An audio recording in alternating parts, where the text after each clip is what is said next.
Gempa guncang Sika, warga panik berhamburan keluar rumah.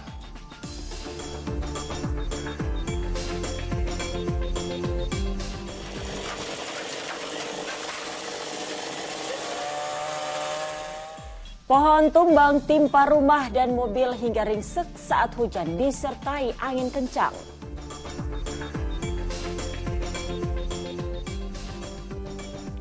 Usai prarekonstruksi kedua, polisi pastikan autopsi ulang jenazah Brigadir Joshua di Jambi dilakukan pada Rabu 27 Juli mendatang.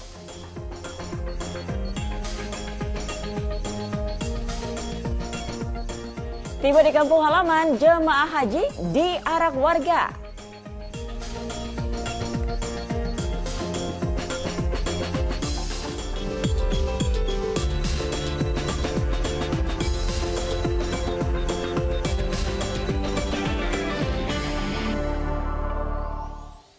Halo, selamat pagi. Senang sekali saya Asra Silin. Putri Farzak kembali menjumpai Anda di pagi ini pemirsa, hari Minggu 24 Juli 2022 di mana Anda liburan, kami kerja.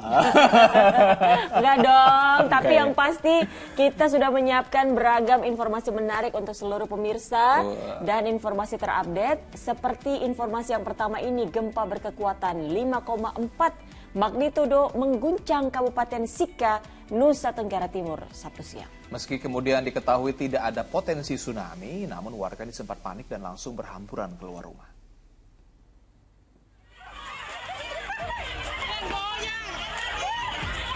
Warga langsung berlarian panik begitu gempa berkekuatan 5,4 magnitudo mengguncang Desa Parumaan, Kabupaten Sika, Sabtu siang. Warga berhamburan keluar rumah karena takut gempa kembali meluluh lantakkan permukiman mereka. Saya kan rasa goyang saja. Di dalam rumah atau di dalam rumahnya, Bang? Habis itu lari keluar, kah? Iya, kan dengar orang-orang keluar jadi. Cuma sebentar saja. Cuma getaran. Tapi mama mereka takut, panik ya? Panik, takut. Menurut Badan Meteorologi, Klimatologi, dan Geofisika BMKG setempat, gempa mengguncang Kabupaten Sika hingga 2 kali Sabtu siang. Dengan pusat gempa ada di kedalaman 11 meter barat laut Larantuka. Gempa pertama sekitar pukul 1:09 waktu Indonesia Tengah bermagnitudo 5,4. Disusul gempa kedua sekitar pukul 14.35 waktu Indonesia Tengah bermagnitudo 5,7. Keduanya tidak berpotensi tsunami. Masyarakat diimbau untuk tetap tenang dan tidak terpengaruh berbagai isu terkait gempa. Jonda Gomez melaporkan dari Kabupaten Sika, Nusa Tenggara Timur. Konstruksi lantai 8 sebuah proyek gedung di Jalan Kalimalang, Jakarta Timur ambruk saat proses pengecoran. Ambruknya konstruksi lantai itu membuat warga yang bermukim di dekat area proyek khawatir tertimpa material bangunan. Lantai 8 proyek gedung di Jalan Kalimalang, Pondok Bambu, Jakarta Timur ini Sabtu siang ambruk dan menyisakan sebagian konstruksi baja yang belum sempat dicor bengkok. Kondisi lantai gedung yang ambruk tersebut membuat warga yang bermukim di dekat area proyek diliputi rasa was-was. Apalagi sebelumnya sejumlah runtuhan material bangunan pernah jatuh ke rumah warga. Warga menuturkan konstruksi bangunan ambruk tak lama setelah pengecoran dilakukan. Pasca ambruknya lantai 8 tidak terlihat adanya aktivitas pekerja di lokasi proyek gedung tersebut. Ini jauh dari rumah, nggak ada yang ambruk ke rumah-rumah warga ya. Tapi kan namanya warga kan khawatir ya, khawatir itu ada ambrukan susul ke ini, ambruk semuanya gitu. Ya kan namanya warga khawatir aja, namanya di bawahnya. Jelas lah khawatir karena itu kan rumah saya kebetulan kan betul-betul dekat sekali piring satu dari bangunan. Sebuah pohon tumbang saat hujan disertai angin kencang melanda Jakarta Sabtu petang lalu menimpa sebuah rumah dan satu mobil hingga ringsek. Warga mengaku telah berulang kali melaporkan kondisi pohon tua yang batangnya telah keropos tersebut, namun tidak direspon.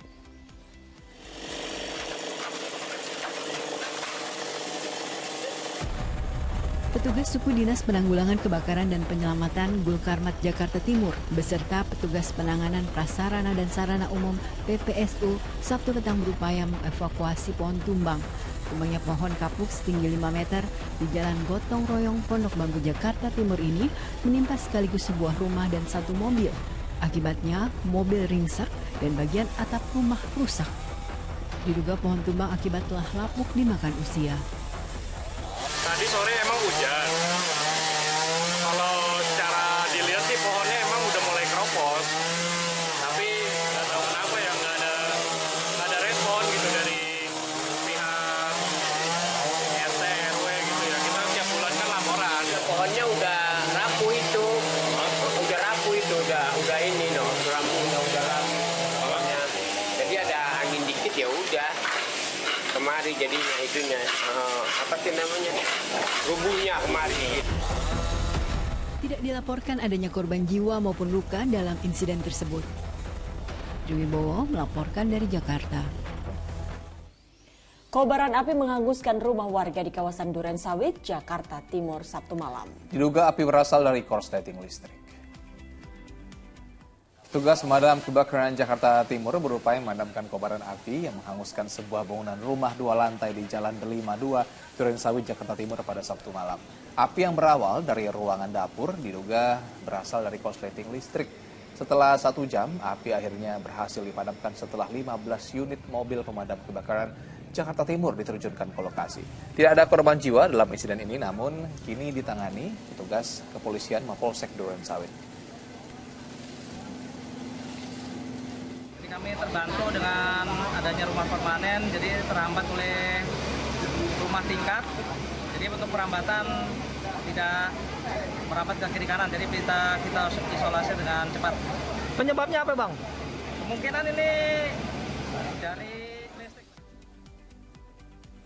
Sementara itu kebakaran juga melanda sebuah klinik balita di Jalan Siliwangi, Pamulang, Tangerang Selatan, Sabtu sore. Banyaknya bahan yang mudah terbakar membuat api cepat membesar.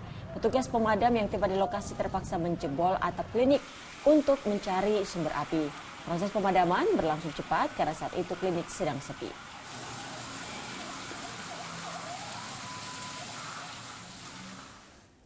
Pemirsa, seorang bayi berusia 1 bulan meninggal diduga akibat salah suntik yang dilakukan oleh perawat di RSUP Wahidin Sudirohusodo di Kota Makassar.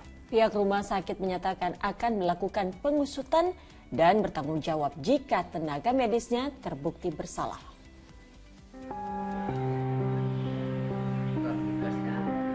Baru 1 bulan Mustaina dan suaminya menimang sang buah hati. Namun kini mereka harus mengikhlaskan kepergian sang bayi ke pangkuan ilahi. Bayi yang mendapat perawatan di RSUP Wahidin Sudirohusodo Kota Makassar itu justru meregang nyawa. Keluarga menduga sang buah hati meninggal karena kelalaian perawat yang salah suntik. Menanggapi hal itu, manajemen RSUP Wahidin Sudirohusodo menyatakan akan melakukan pengusutan dan audit untuk mencari penyebab pasti kematian sang bayi. Kita sekarang ini lagi melakukan juga audit terhadap keadaan itu. Artinya apa yang disampaikan oleh keluarga tentu kita tidak bisa menerima juga 100%. Dan Rumah Sakit Wahidin memiliki aturan-aturan yang baku terhadap pelayanan. Tentu kita tidak menginginkan sesuatu keadaan orang dirawat meninggal. Tetapi apakah obat itu yang menimbulkan kematian terhadap bayi ini? Itu yang kita sekarang kita akan audit ke bawah. Jika terbukti bersalah, pihak rumah sakit akan memberikan sanksi tegas kepada tenaga medisnya. Zainuddin melaporkan dari Makassar, Sulawesi Selatan.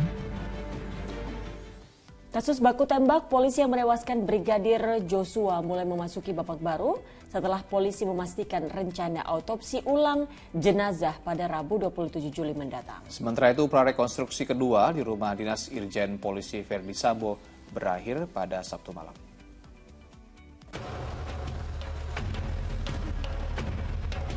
Prarekonstruksi kedua kasus baku tembak di rumah dinas Irjen Polisi Verdi Sambo di kawasan Duren 3 Pancoran, Jakarta Selatan berakhir Sabtu malam. Sebelum meninggalkan lokasi prarekonstruksi, penyidik memasang segel di pintu masuk rumah. Prarekonstruksi kedua ini melibatkan tim penyidik Mabes Polri dan Polda Metro Jaya hingga Inafis dan Puslapor. Tujuannya memetakan kejadian perkara dengan menyesuaikan keterangan dari para saksi. Komitmen kami bahwa proses pembuktian setiap kasus tindak pidana harus dapat dibuktikan secara ilmiah. Karena ya dengan dibuktikan secara ilmiah ini ada 2 konsekuensi. Ya, ini oleh tim penyidik nantinya. Konsekuensi pertama adalah konsekuensi secara yuridis. Ya, bukti material formil 184 KUHP ini harus terpenuhi. Yang kedua, karena ini kita proses pembuktiannya harus secara ilmiah, jadi dari sisi keilmuan harus betul-betul clear. Adegan apa saja Pak tadi?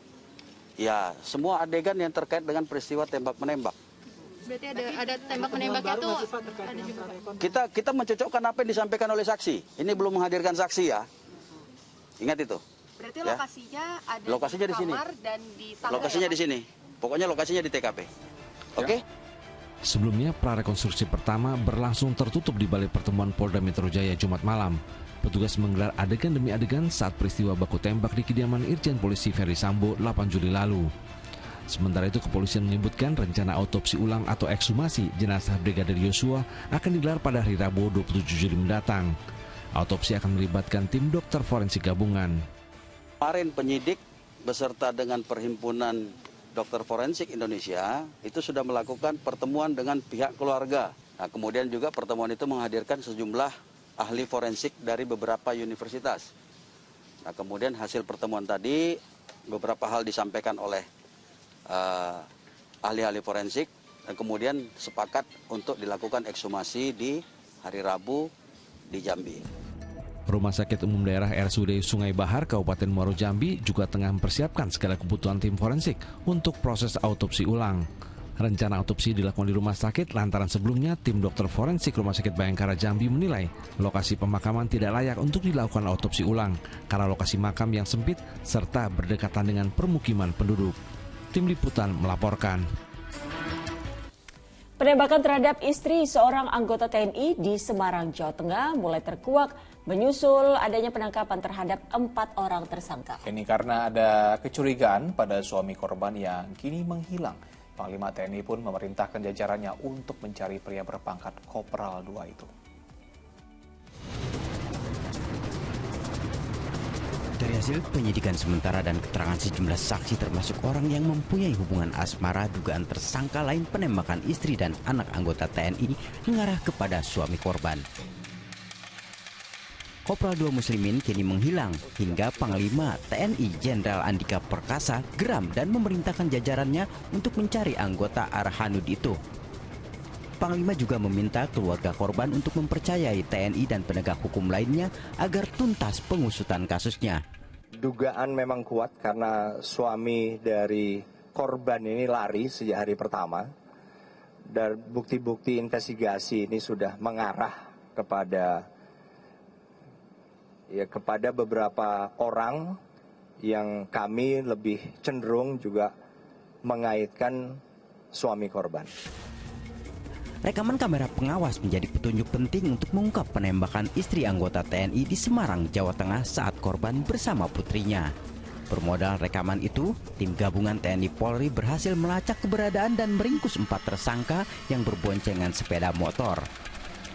Petugas juga menyita 1 pucuk senjata api dan 4 butir peluru serta meringkus 1 orang lainnya selaku penyedia senjata api. Kini tim gabungan fokus pada perburuan suami korban yang diduga jadi otak percobaan pembunuhan terhadap istrinya.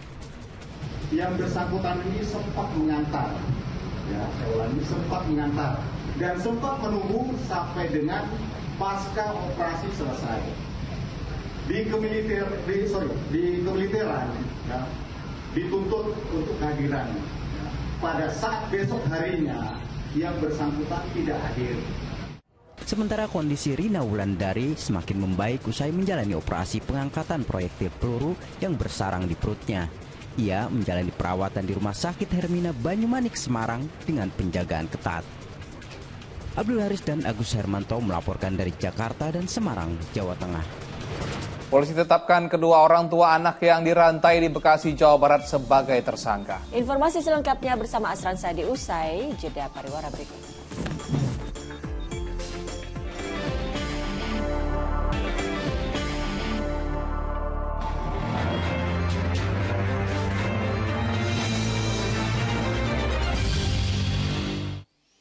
Anda kembali Fokus Pagi bersama saya Asran Syadi. Sosok mayat tanpa identitas ditemukan warga di pinggir jalan tol Karangtengah Ciledug, Tangerang, Banten pada Sabtu siang. Mayat wanita muda itu diduga korban pembunuhan lantaran ditemukan tanda-tanda kekerasan di tubuhnya.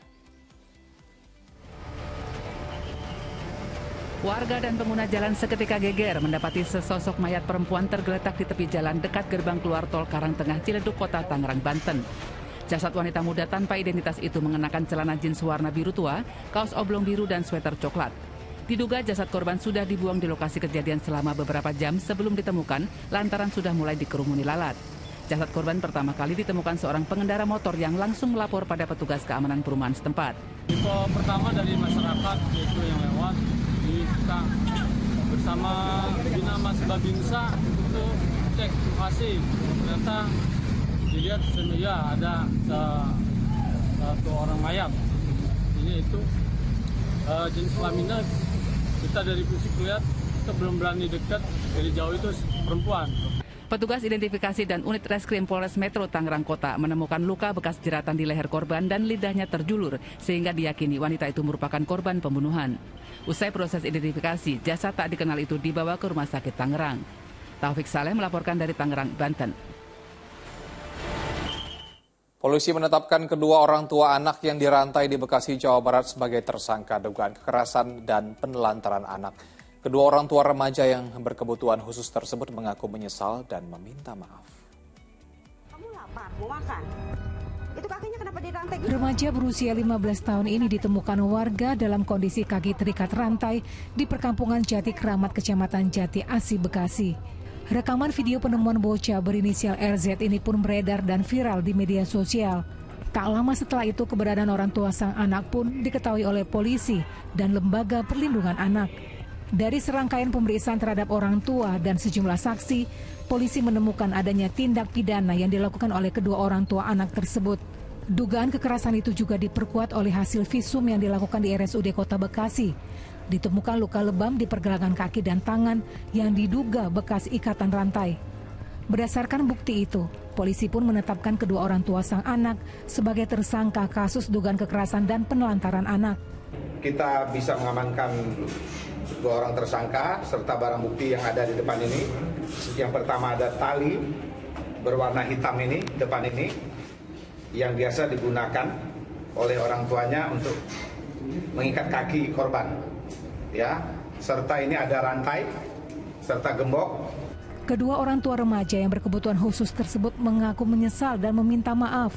Meski begitu, kedua tersangka tak akan lepas dari jeratan hukum. Keduanya dijerat dengan pasal perlindungan anak dengan ancaman hukuman maksimal 5 tahun penjara.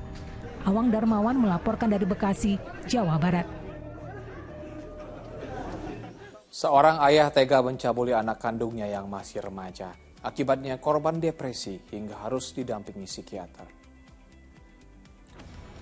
Anggota Satreskrim Polres Kulon Progo menggerebek rumah seorang pria di Dusun Delaban, Kapanewon, Sentolo, Kulon Progo karena melakukan perbuatan cabul. Teganya, aksi tak senonoh itu dilakukan pada anak perempuannya yang masih remaja. Perbuatan asusila tersebut terjadi saat korban sedang berada di rumah seorang diri. Merasa depresi dengan perbuatan sang ayah, korban pun kabur dari rumah dan pergi ke rumah kakak kandungnya. Sang kakak yang geram dengan perbuatan asusila ayahnya langsung melaporkan perbuatan itu ke layanan online Kementerian Pemberdayaan Perempuan dan Perlindungan Anak. Untuk menghilangkan depresi yang dialami korban, Dinas Sosial Pemberdayaan Perempuan dan Perlindungan Anak Kulon Progo melakukan pendampingan secara intensif. Akhirnya pada bulan Juli 2022, korban meninggalkan rumah untuk ke tempat kakaknya yang berada di Serang, Banten dan menceritakan kejadian tersebut. Yang akhirnya korban dan kakaknya melaporkan ke Kementerian Sosial bidang PPPA melalui layanan pengaduan dan diteruskan ke PPA Satreskrim. Aparat Polres Kepahyang, Bengkulu membongkar sebuah sindikat yang mengedarkan uang palsu ke sejumlah provinsi di Pulau Sumatera, Sulawesi, dan Kalimantan. Selain uang palsu senilai 36 juta rupiah, polisi juga mendapati seperangkat alat cetak uang palsu saat menggerebek para tersangka.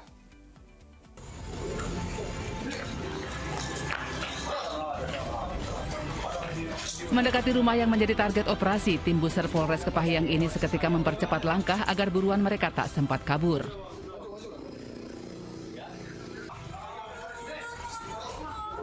Dari dalam rumah itu, petugas langsung menyergap 3 pria anggota sindikat pengedar uang palsu. Ketiga warga Kabupaten Rejang Lebong itu pun tak dapat berkutik, apalagi ketika petugas menemukan barang bukti uang palsu yang disembunyikan di kandang kelinci.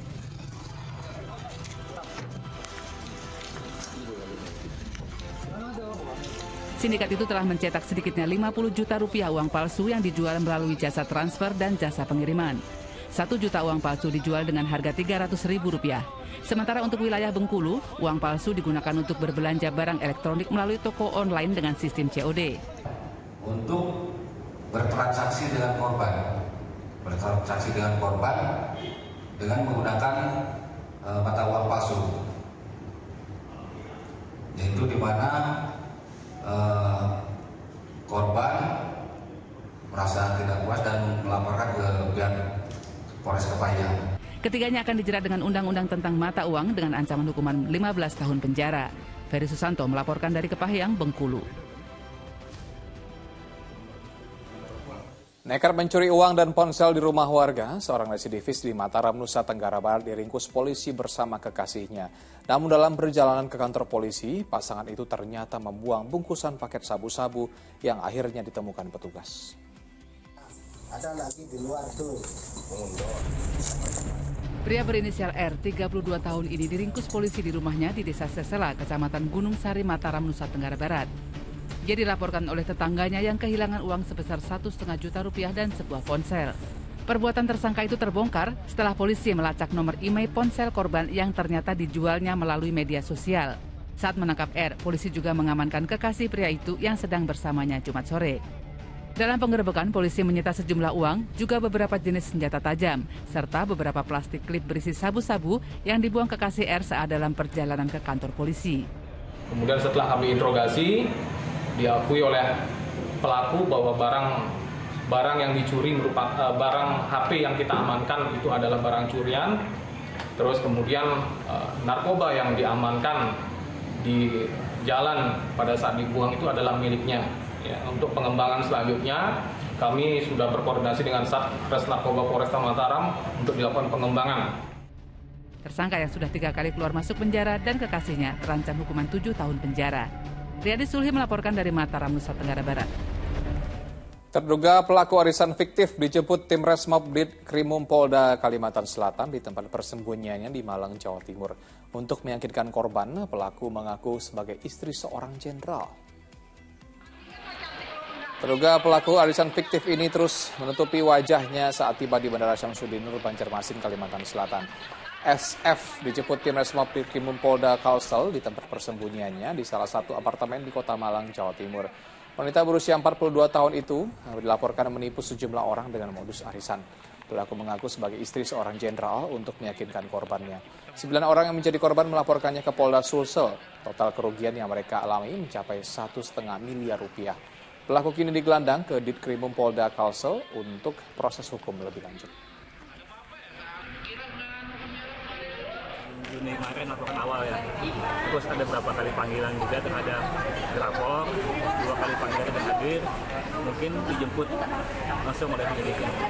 Di situ mungkin ya ada arisannya sedikit-sedikit lah, menggunakan nama orang lain gitu kan. Ada yang dibilang ikut, cuman nggak ikut orangnya. Gitu.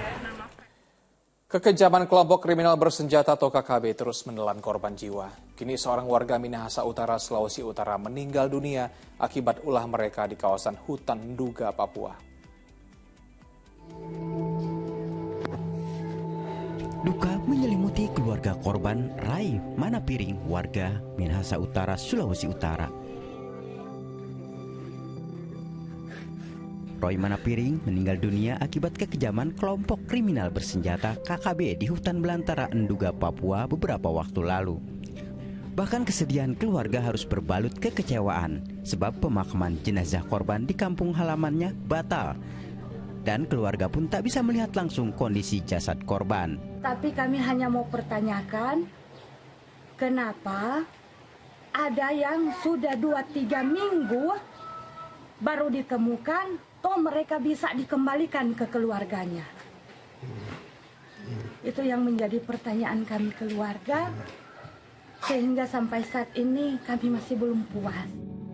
Jenazah Roy tidak dimakamkan di kampung halamannya karena alasan medan yang berat dan cuaca buruk. Mungkin pertimbangan daripada otoritas atau pemerintah daerah di Papua yang mempertimbangkan dengan faktor cuaca dan keamanan sehingga belum bisa atau tidak bisa membawa jenazah ke. Sementara dari Rumah Sakit Timika Papua, petugas langsung memakamkan jenazah korban di tempat pemakaman umum SP2 Timika. Istri serta kedua anak korban hanya bisa menggelar ibadah pemakaman melalui live streaming atau video jarak jauh. Juandri Peputungan melaporkan dari Minahasa Utara, Sulawesi Utara.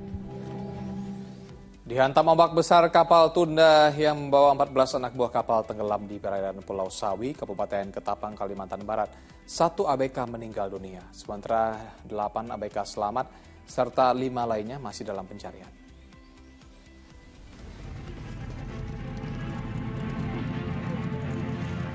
Tim SAR dari Kantor Pencarian dan Pertolongan Kota Pontianak berusaha mengevakuasi jenazah korban kapal tunda sesaat setelah ditemukan di wilayah perairan Pulau Sawi, Kabupaten Ketapang, Kalimantan Barat. Korban merupakan anak buah kapal tunda yang tenggelam. Kapal naas yang membawa 15 ABK itu tenggelam di perairan Pulau Sawi setelah diterjang ombak besar. Dalam peristiwa itu 8 ABK berhasil selamat, sedangkan 5 ABK lainnya hingga kini masih dalam pencarian. Kondisi korban yang selamat tampak lemah sehingga petugas harus memberikan pertolongan alat bantu oksigen. Kapal tunda itu tenggelam pada Rabu 20 Juli lalu. Saat kapal sedang melakukan bongkar muat bauksit di tengah laut, tiba-tiba angin kencang dan ombak besar menerjang hingga kapal tidak mampu bertahan dan akhirnya tenggelam. Dede Iskandar melaporkan dari Ketapang, Kalimantan Barat. Sementara itu pencarian terhadap korban hilang tenggelamnya kapal motor KM Cahaya Arafah di perairan Tokaka, Kabupaten Halmahera Selatan, Maluku Utara terus berlanjut. Namun dari 3 korban yang sebelumnya dilaporkan hilang, 2 diantaranya ternyata selamat.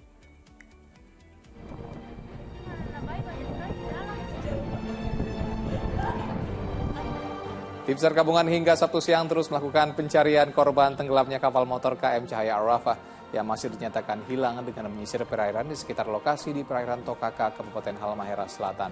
Namun dari 3 korban yang sebelumnya dilaporkan masih hilang, 2 diantaranya ternyata telah selamat. Kedua korban selamat tersebut yaitu Faisal Tanisang 52 tahun dan Sulmarina 26 tahun. Dengan demikian hingga Sabtu malam korban kapal tenggelam orang hilang 1 orang yaitu seorang bocah berusia 4 tahun.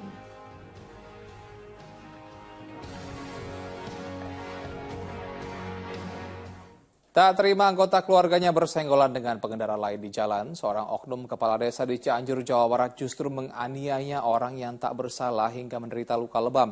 Rekaman video aksi penganiayaan itu langsung tersebar di media sosial.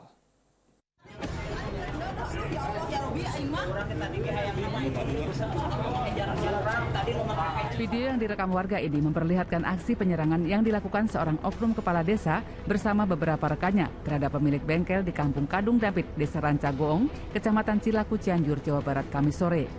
Peristiwanya dipicu cekcok mulut antara seorang pengendara motor dengan adik seorang kepala desa usai bersenggolan di jalan dekat sebuah bengkel motor. Menyaksikan peristiwa itu, pemilik bengkel menghampiri dan melerai. Namun tak lama serombongan pria berjumlah 8 orang datang, salah satunya diketahui sebagai sang kepala desa langsung menghampiri dan memukul pemilik bengkel. Tak hanya itu, pelanggan bengkelnya juga jadi sasaran amukan rekan-rekan pelaku hingga 3 motor rusak. Oleh korban, kejadian itu langsung dilaporkan ke polisi. Ya, kita masih melakukan penyelidikan terkait laporan tersebut. Bentuk laporannya ini seperti apa, Bang? Ya, bentuk laporannya ya terkait dengan penganiayaan yang diduga dilakukan oleh Kades.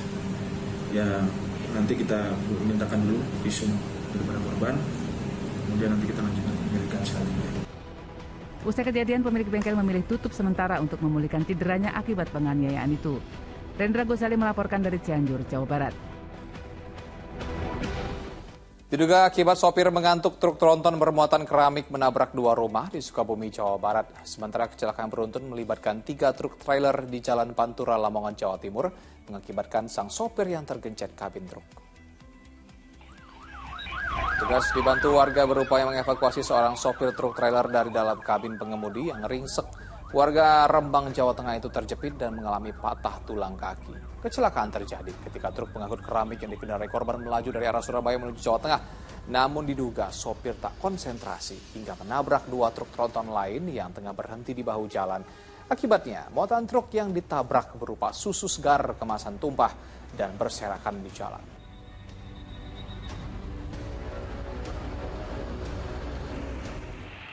Sementara itu, seorang rumah warga yang berada di Jalan Raya Sukabumi Bogor, Cicurug, Sukabumi, Jawa Barat ini luluh lantak setelah ditabrak truk tronton Sabtu pagi. Kerasnya hantaman truk mengakibatkan dua rumah sekaligus yang berada di pinggir jalan raya hancur. Tidak ada korban jiwa karena dua rumah yang ditabrak itu dalam keadaan kosong dan sedang direnovasi. Diduga, pengemudi truk mengantuk saat berkendara lalu menghantam dua rumah tersebut.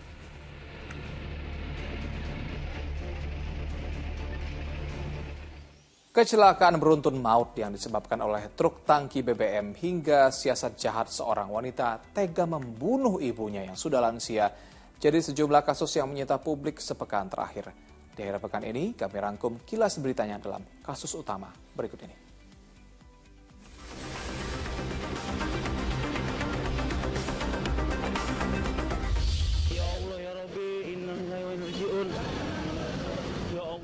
Kecelakaan beruntun yang menewaskan 10 orang di Jalan Alternatif Cibubur, Bekasi jadi salah satu kasus yang menyita perhatian publik pada pekan ini. Tak hanya korban tewas, insiden yang diduga disebabkan oleh remblong sebuah truk tangki BBM itu juga menyebabkan 5 korban luka. Para korban adalah pengendara dari 10 unit sepeda motor dan sebuah minibus yang sedang berhenti saat lampu merah. Aparat Polda Metro Jaya menangani kasusnya sudah menetapkan sopir dan kernet truk sebagai tersangka.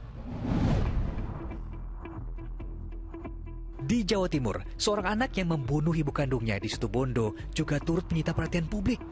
Perbuatan keji itu dilakukan tersangka lantaran kesal meminta korban untuk memasak ikan bakar saat hendak berangkat bekerja. Usai menghabisi nyawa orang yang telah melahirkannya, pelaku membuat laporan palsu jika korban tewas akibat dirampok. Polisi melihat kejanggalannya, akhirnya menangkap tersangka di rumahnya. Atas perbuatannya, pelaku terancam hukuman 15 tahun penjara. Kesal dengan sejumlah persyaratan nikah yang diminta, seorang pria di Bulukumba menghabisi nyawa calon istrinya. Korban ditusuk dengan senjata tajam seusai prosesi lamaran. Tak hanya itu, pelaku juga menikam kerabat korban yang dinilai ikut campur hingga terbaring lemah di rumah sakit. Atas perbuatannya, tersangka terancam hukuman penjara seumur hidup atau hukuman mati. Pasangan suami istri warga ibu kota ini dibekuk di tempat persembunyiannya di Madura, Jawa Timur usai menculik seorang bayi berusia 5 bulan milik tetangganya di Jakarta. Korban yang saat itu ditidurkan dalam kamar diculik oleh pasutri yang baru menikah siri itu dan dibawa ke kampung halaman dengan alasan untuk dirawat sendiri. Hukuman 15 tahun penjara siap menjerat kedua tersangka. Polres Metro Jakarta Pusat meringkus 4 orang tersangka perampokan terhadap Ade, seorang pria, hingga mengalami kerugian mencapai 1,1 miliar rupiah.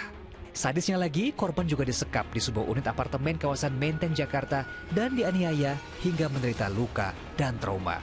Kejadian bermula kala salah satu pelaku berpura-pura menawarkan souvenir kepada korban via media sosial. Korban lantas diajak ke apartemen pelaku dengan alasan untuk mengambil barang. Tak disangka, di sanalah 3 tersangka lain sudah bersiap untuk menyekap korban.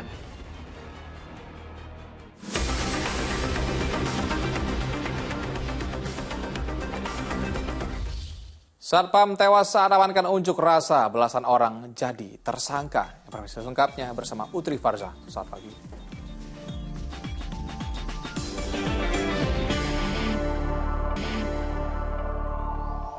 Anda kembali menyaksikan Fokus Pagi bersama saya Utri Farzah.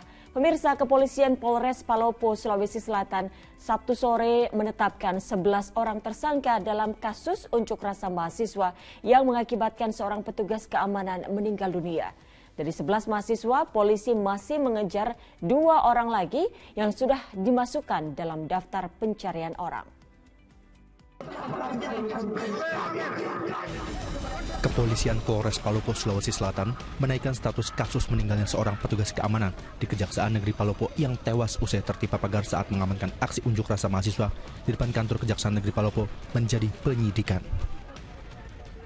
Polisi menetapkan 11 orang mahasiswa menjadi tersangka. 2 mahasiswa masuk dalam daftar pencarian orang atau DPO. Jadi untuk penerapan pasal, kita terapkan pasal 170 ayat 3 dengan ancaman hukuman 12 tahun. Jadi kekerasan yang dilakukan secara bersama-sama berakibat meninggalnya orang.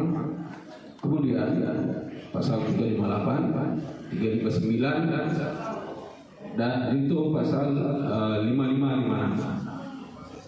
Untuk ke-9 tersangka kami sudah lakukan penahanan. Sayangnya, dalam konferensi pers yang digelar Polres Palopo, pihak kepolisian tidak menghadirkan ke-9 tersangka. Kalau betul dalam sudah ada ditangkap 9 orang. Kami masalahnya Pak bilang di kacau siapa tanggung jawab, tidak bakal ada kacau. Cuma kami butuh bukti supaya kami juga bisa tanya keluarga yang di sana betul berita 9 orang sudah ada di dalam 9 orang. Terkait kasus ini, polisi telah menyita barang bukti berupa bahan bakar, 2 unit mikrofon, pengeras suara, ban bekas, dan sebuah kendaraan pickup yang digunakan mahasiswa saat berunjuk rasa. Sebelumnya, 2 orang petugas keamanan kantor Kejari Palopo tertimpa pagar besi kantor saat mengamankan unjuk rasa mahasiswa di depan kantor Kejari Kamis lalu. Seorang satpam dinyatakan meninggal dunia setelah mendapat perawatan medis, sementara seorang lainnya menjalani perawatan di rumah sakit. Wahyudi Baso melaporkan dari Palopo, Sulawesi Selatan. Seorang jemaah haji kloter 12 debarkasi Solo asal Magelang, Jawa Tengah meninggal dunia di pesawat dalam perjalanan pulang ke tanah air. Sementara di Kabupaten Majalengka, Jawa Barat, seorang jemaah haji yang berprofesi sebagai tukang becak diarak menggunakan becak ke rumahnya saat tiba di kampung halaman di Kecamatan Kadipaten.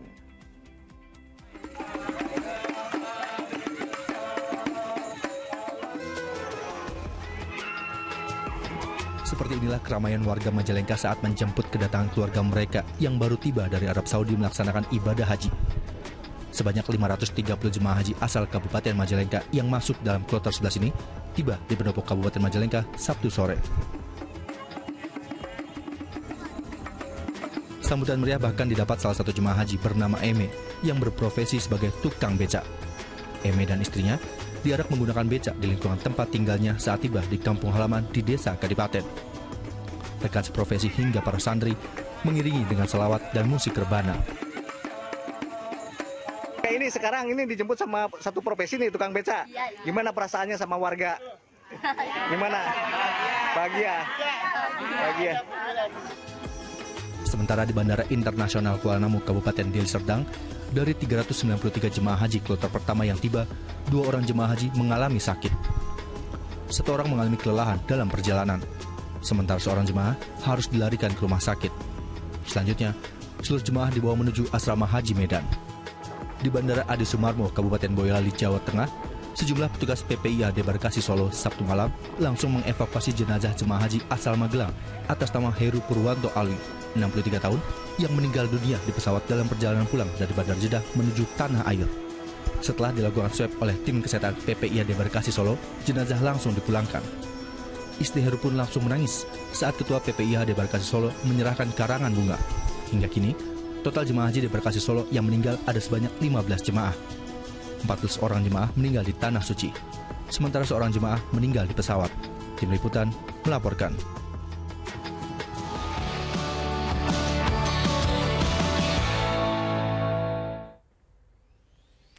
Kita ke informasi lainnya pemirsa, minyak goreng subsidi kemasan botol yang berada di Pasar Baru, Bekasi, Jawa Barat terus diburu warga.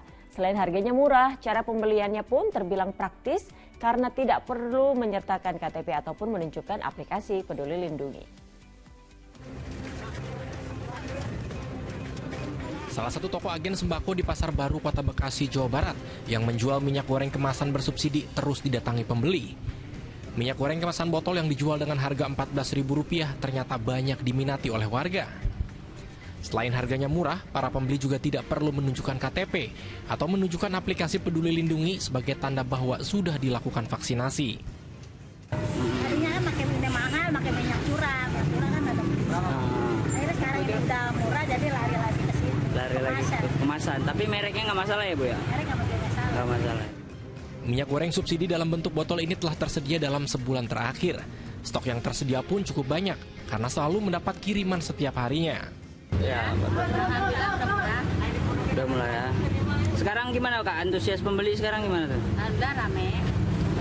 Sehari sih habis 50 per ada. Habis 50 per ada Kak? Sementara itu untuk minyak goreng subsidi dalam bentuk kemasan dengan merek Minyak Kita sampai saat ini masih belum beredar di pasar baru. Awang Darmawan melaporkan dari Bekasi, Jawa Barat.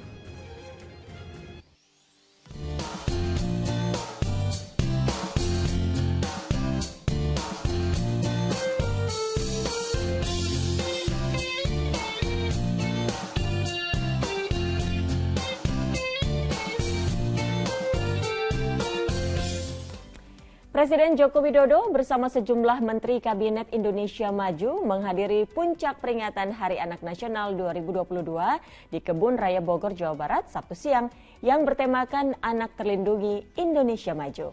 Presiden menghibur anak-anak dengan sejumlah atraksi sulap. Presiden Joko Widodo mendatangi lokasi puncak peringatan Hari Anak Nasional di Kebun Raya Bogor dengan menaiki sepeda. Tiba di panggung, Presiden menghibur anak-anak dengan atraksi sulap. Sem salabim. Sem salabim. Ini ditunjukkan ke sini. Sem salabim. Sem salabim. Keluar bunga. Keluar bunga. Masih nggak mau. Lagi teriak keras, bareng-bareng. Keluar.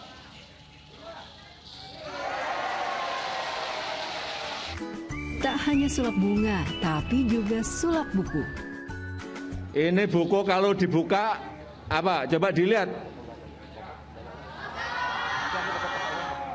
Kosong. Teriak lagi, sem salabim. Sem salabim. Coba buka lagi.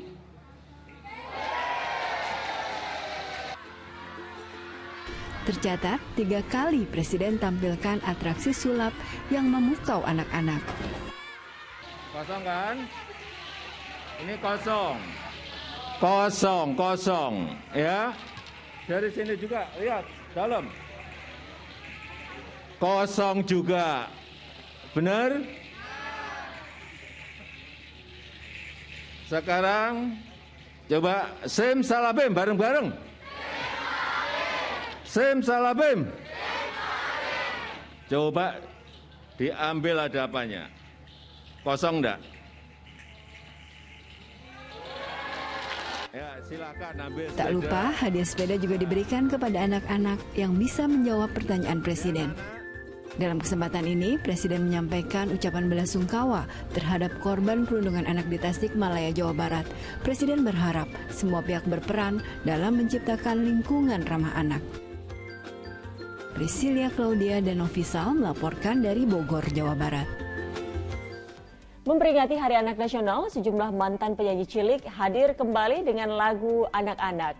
Mereka sekaligus ingin agar anak-anak masa kini bisa menikmati lagu sesuai usianya.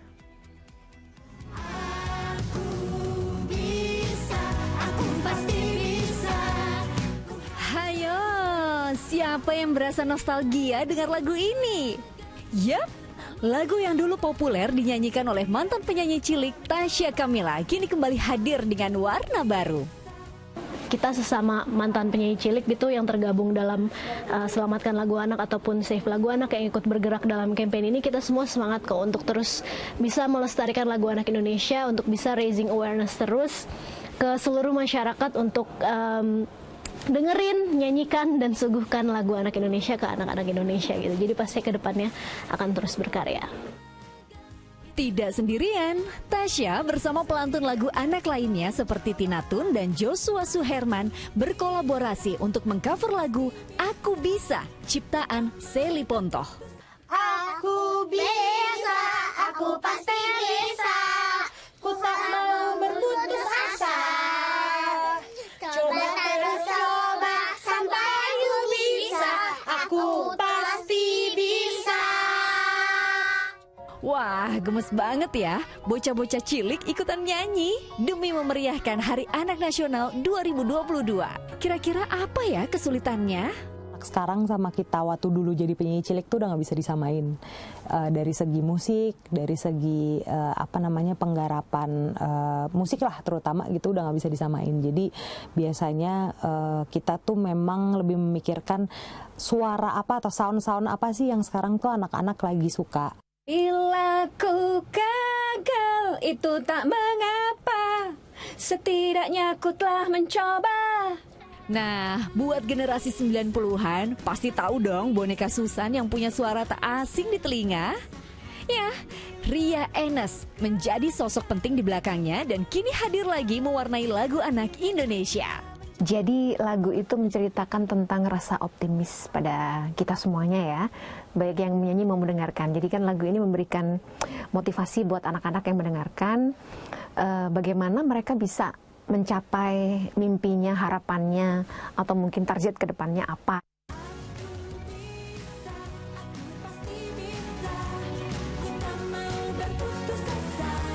Semangat! Semoga anak-anak Indonesia bisa menjadi penerus bangsa dan menggapai asa ya. Selamat Hari Anak Nasional.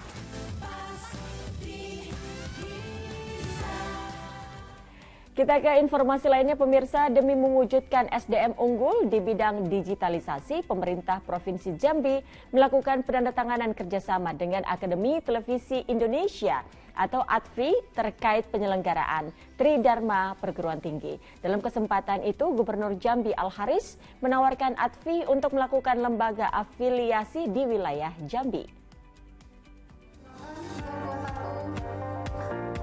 Pemerintah Provinsi Jambi melakukan penandatanganan kerjasama atau MOU terkait penyelenggaraan Tridharma Perguruan Tinggi di SCTV Tower, Senayan, Jakarta Pusat, Sabtu sore. Gubernur Jambi Al-Haris bersama Ketua Yayasan Indosiar, Suryani Zaini, menandatangani langsung dokumen kerjasama tersebut. Al-Haris menyatakan, kerjasama ini dilakukan guna menciptakan sumber daya manusia Jambi yang unggul di bidang digitalisasi. Ia berharap putra-putri Jambi mendapat kesempatan belajar di ATVI sehingga siap untuk terjun ke dunia kerja. Ini adalah langkah kita agar SDM Jambi tidak ketinggalan.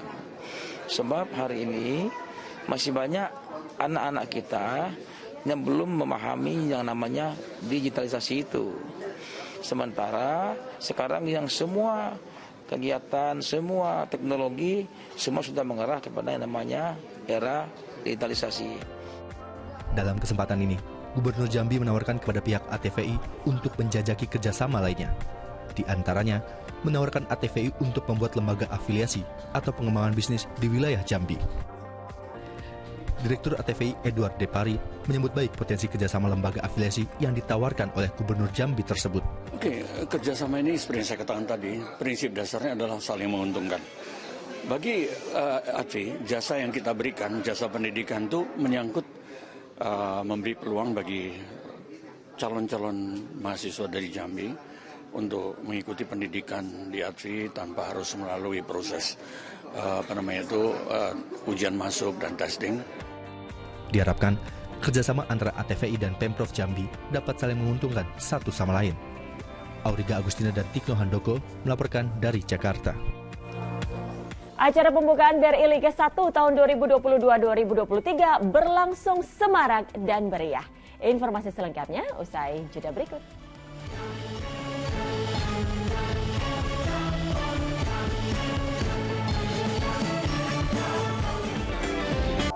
Anda kembali menyaksikan Fokus Pagi bersama saya Utri Farza. Dan saya Asran Syahadi. Mirsa dan Utri Farza, ya. peragaan busana atau Fashion Week di kawasan Sudirman Duku Atas, Jakarta Pusat selain menghebohkan masyarakat, dan Utri juga waktu itu mau fashion show juga di sana ya? Udah pernah. Oh, udah pernah. Ya. Duluan kayak gitu ya? Duluan. Dan juga menuai sejumlah masalah juga tapi ini Utri. Ya. Di antaranya pungutan liar. Nah, sementara itu pada Sabtu malam, ratusan remaja dari Citayam, Bojonggede, dan Depok ini menggelar acara Fashion Week hingga menimbulkan kerumunan.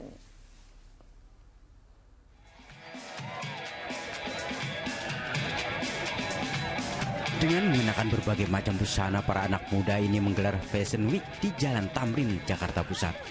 Kegiatan anak muda dari Citayam, Bojonggede, dan Depok tersebut bertujuan untuk membuat konten yang akan mereka sebarkan ke berbagai media sosial.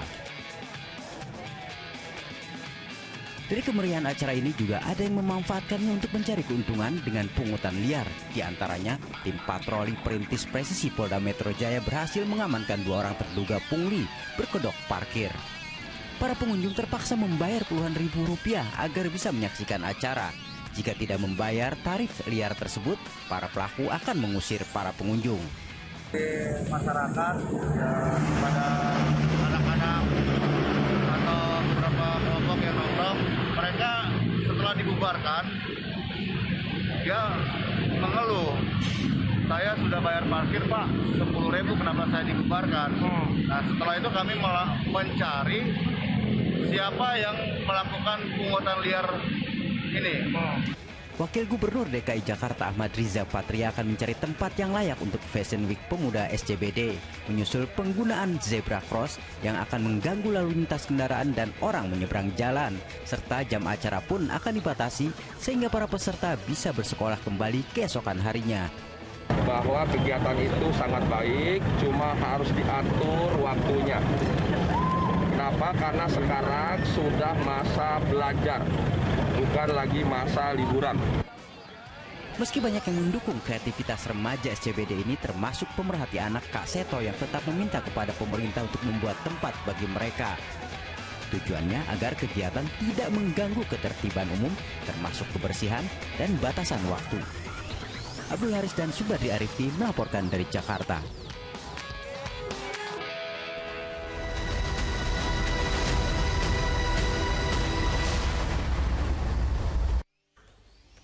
Kita lanjutkan informasi di pagi hari ini pemirsa. Acara pembukaan BRI Liga 1 tahun 2022-2023 yang digelar di Stadion Iwayan Dipta Gianyar Bali berlangsung semarak dan meriah. Ya, tentu saja, dan pada perhelatan tahun ini Bank Rakyat Indonesia masih setia menjadi sponsor utama dan MT Group akan menyiarkan secara langsung 306 pertandingan BRI Liga 1.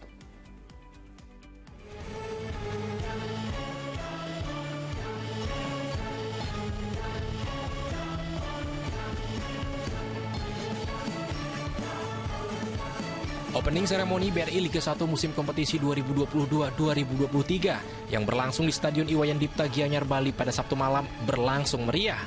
Acara pembukaan sengaja digelar di Pulau Dewata karena Bali United merupakan juara bertahan BRI Liga 1. Sejumlah artis papan atas tanah air seperti grup band Jamrud dan Via Valen turut meramaikan meriahnya acara.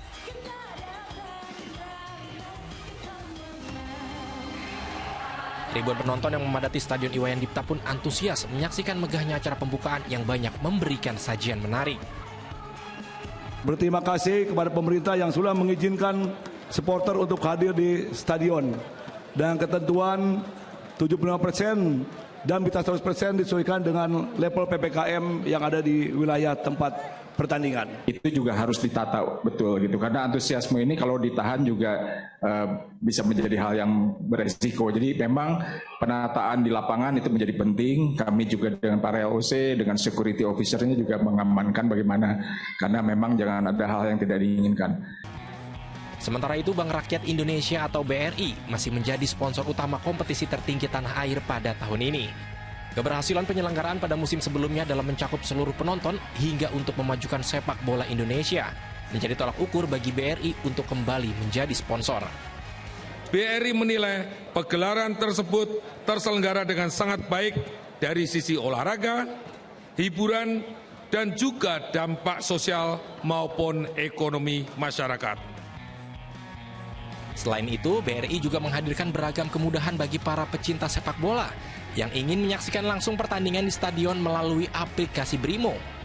Sebenarnya ini yang kedua ya, tahun lalu kita juga mensponsori Liga 1 dengan title BRI Liga 1 dan juga Brimo yang menjadi campaign produk utamanya, dan juga ada Britama dan Simpedes. Nah, dan kita melihat bahwa memang kalau dari segmen bola ini kan sebuah olahraga yang dicintai oleh semua rakyat Indonesia pastinya, seperti juga BRI yang selalu berada di tengah-tengah masyarakat Indonesia di semua segmen, dari mulai ultra mikro, sampai high net worth customer. Ini merupakan sarana promosi yang sangat baik untuk BRIMO untuk bisa menjangkau seluruh lapisan masyarakat. Mengapa?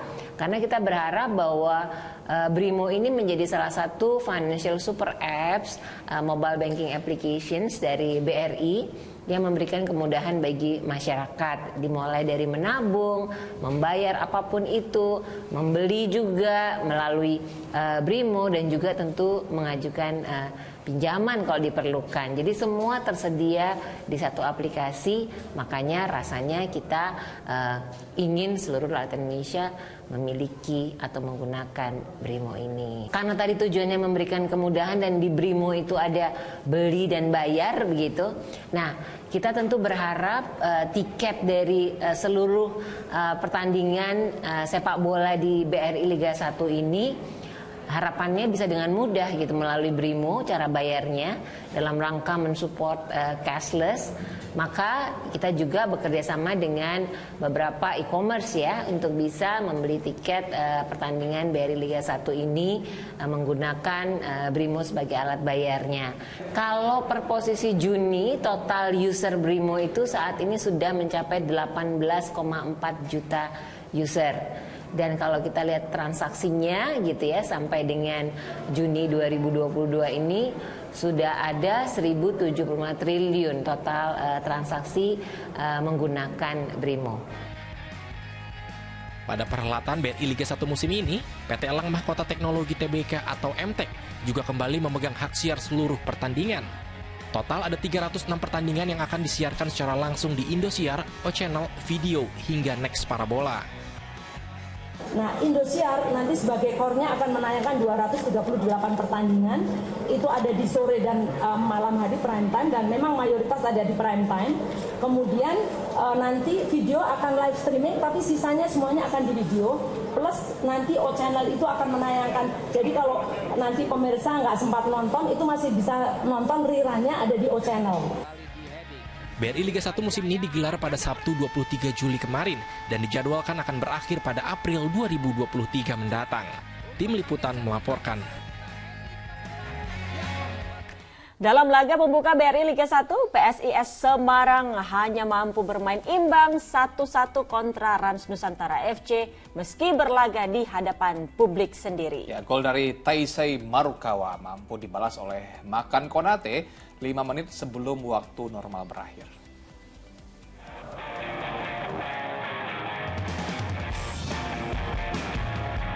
PSIS Semarang harus puas berbagi poin setelah hanya bermain imbang pada laga pembuka BRI Liga 1 musim 2022-2023. Duel sengit kedua tim ini berlangsung di Stadion Jatidiri Semarang, Jawa Tengah, Sabtu sore.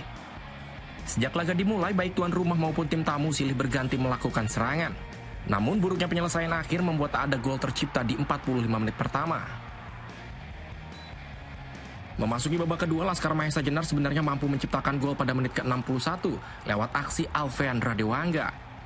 Hanya saja gol tersebut dianulir wasit karena Dewangga telah lebih dulu berada dalam posisi offside. Gol yang dinanti PSIS akhirnya hadir pada menit ke-75 melalui titik putih usai Octavianus dilanggar di kotak terlarang. Taisei Marukawa yang maju sebagai eksekutor sukses jalankan tugasnya dengan baik. Sayang, kemenangan PSIS sirna 5 menit sebelum waktu normal berakhir. Bahkan Konate mampu menyelamatkan Rans Nusantara lewat sontekannya yang berhasil menyebol gawang Ray Redondo. Skor imbang 1-1 untuk kedua tim bertahan hingga peluit panjang dibunyikan. Sementara laga lainnya di BRI Liga 1, Bali United sukses memetik kemenangan perdana usai kalahkan Persija Jakarta. Gol kemenangan Serdadu Tridatu dicetak oleh Willian Paheho. Mematikan umpan manis cantik manja paripurna, heading membelah yang membuat Bali United sukses memetik kemenangan perdana di BRI Liga 1 musim ini setelah mengalahkan tamunya Persija Jakarta di Stadion Kapten Iwayan Dipta Gianyar, Bali pada Sabtu malam. Macan Kemayoran membuka peluang lebih dulu melalui aksi Hanno Behrens pada menit ke-13. Sayang, tendangan kerasnya masih belum menemui sasaran. Terus mendapat serangan, Bali United akhirnya bangkit. Pada menit ke-39, Serdadu Tridatu sukses menjebol gawang Andri Tani lewat sundulan Willian Pacheco.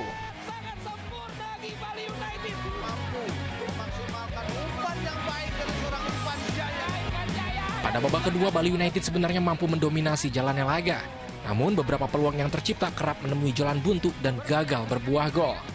Hingga wasit meniup peluit akhir, kemenangan 1-0 Bali United tetap tidak berubah. Tim Liputan melaporkan.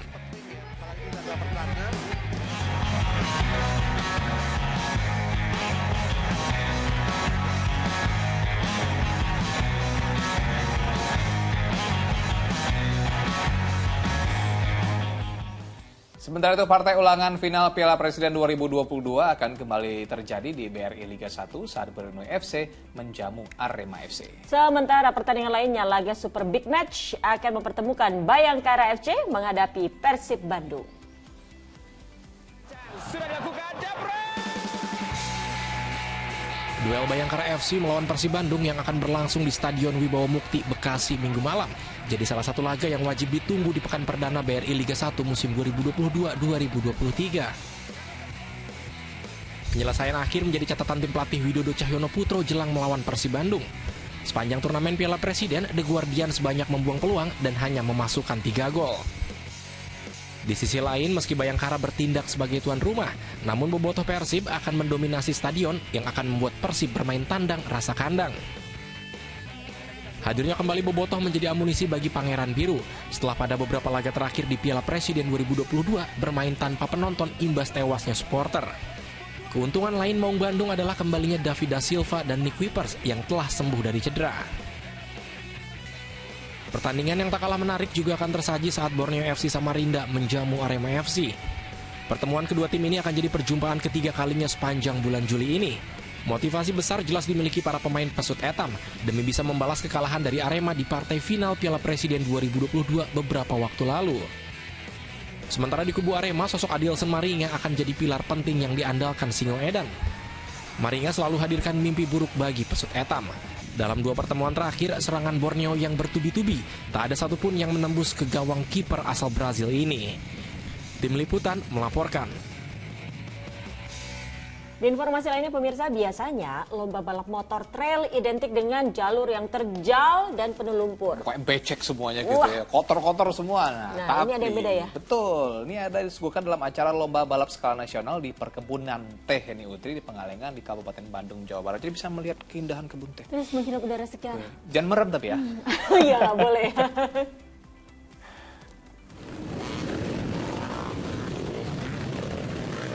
Suasana berbeda disuguhkan untuk para peserta lomba balap motor trail. Biasanya para pecinta motor trail ini harus melewati jalanan yang terjal dan penuh lumpur.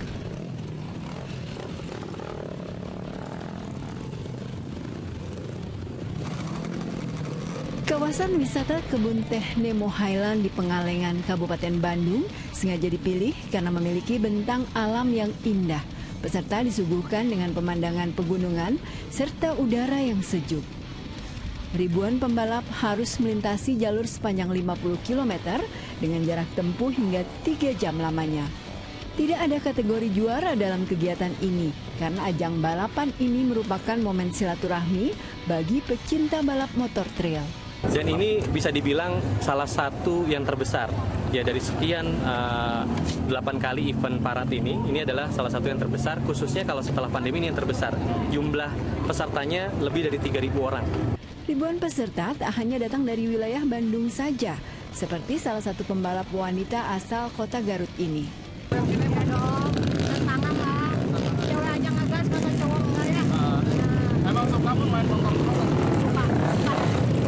Kegiatan ini juga diharapkan bisa mendongkrak perekonomian warga agar bisa bangkit kembali pasca pandemi COVID-19.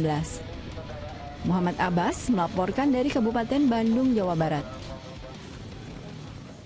Laporan tadi pemirsa menutup kebersamaan kita dalam Fokus pagi hari ini. Tetap kencangkan protokol kesehatan.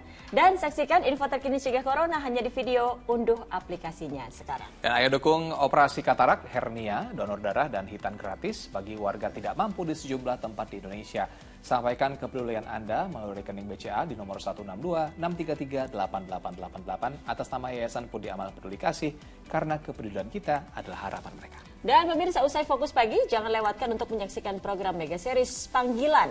Mewakili tim redaksi dan kerabat kerja yang bertugas, saya Utri Farza. Dan saya Asri Syadi pamit, selamat berlibur. Sampai jumpa.